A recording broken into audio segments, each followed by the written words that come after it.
Welcome to the 15 Steps for Successful Meetings series. This is step number 12.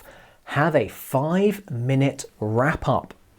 What this means is allow enough time to end the meeting properly. I'm pretty sure most of us have been in meetings that get to the very end and the person leading it says, oh, we've got 1 minute left and let me quickly wrap up and summarize what we've done and talk about next steps.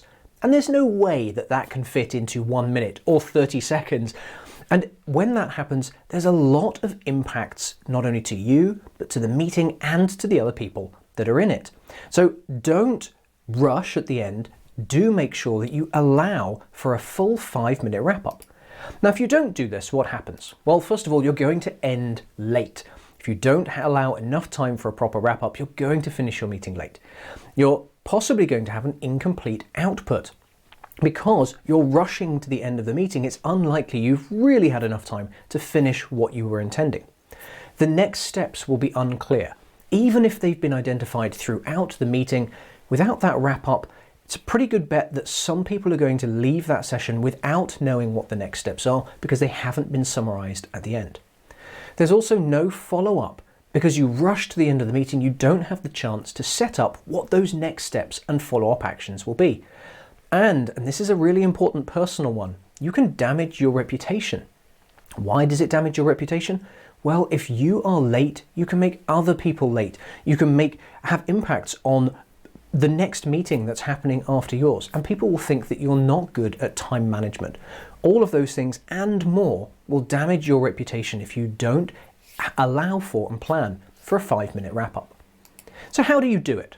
Well, what you're doing at the end, other than keeping an eye on the time to make sure you have 5 minutes, you're summarizing the meeting. In your final 5 minutes, you're answering these 4 questions. Did you achieve the purpose? Did you get the output? Sometimes getting the output delivers the purpose. Sometimes you may have achieved the purpose, but changed what the output was. Remember those earlier steps where you can change the output of the meeting if it's relevant? Well, you're going to address those in these first 2 parts of your summary. You're also going to recap any questions that need to be answered, any actions that people are going to take, and any decisions that were either made or need to be made soon. And finally, you will state the next steps. If you do this, you bring your meeting to a close and everybody knows that they succeeded or not, that we produced the output that was needed or not.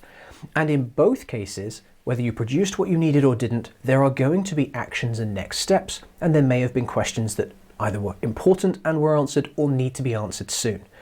All of that gets wrapped up by saying what is going to happen next. The end of the meeting is very rarely the end of the topic. So allow 5 minutes for the end of your meeting so you can properly give a summary of each of these things, and that is how you end a meeting really well. And this is step 12 in the process. Allow for that 5-minute wrap up.